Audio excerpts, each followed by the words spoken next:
তুলো, বাম হাত তোলো, উপরে তোলো দেখি, তোলো তোলো তোলো তোলো, তুলতে পারো কিনা? বাম্পা নড়াও তো দেখি, বাম্পা নড়াও, পা দেখি।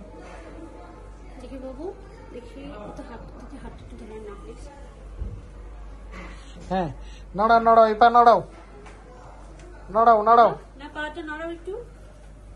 নড়াও তো পারতেছে না।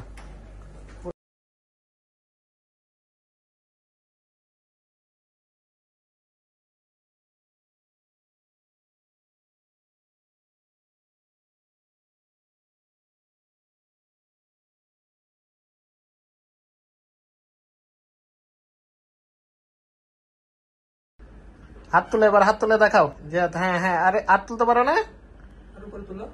আর কতটুকু? ওই যে হ্যাঁ, এবার পা তুলো তো, এই পা তুলো সব, পা তুলো। হ্যাঁ, ওই পা না, এই পা, হ্যাঁ তুলো, সোজা করো আগে, এই তো, হ্যাঁ আবার সোজা করো, এই তো পারতেছে তো সব, ভালো আছে তো তাহলে।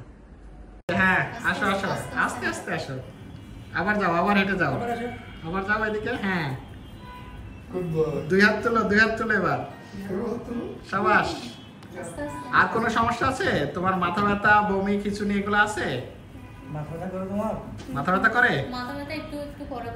মাথা ওই কাটা জায়গায় একটু হালকা ব্যথা করবে, কয়েকদিন হলো তো। মাথা ব্যথা আছে আর নাই? বমি আছে? বমিও নাই। আগে যে খিঁচুনি হতো, গা হাত পা কাঁপতো, এগুলো আর করে? খিঁচুনি আছে? অপারেশন আগে কি সমস্যা ছিল তার? হাত খিচে যেত, তারপর এই চোখটা পাকা করে থাকাতো, মুখটা দিকে বাঁকা ছিল। সবগুলো তো আল্লাহর রহমতে ঠিক হয়ে গেছে। আপনার সামনে আল্লাহ কুদরত। হ্যাঁ।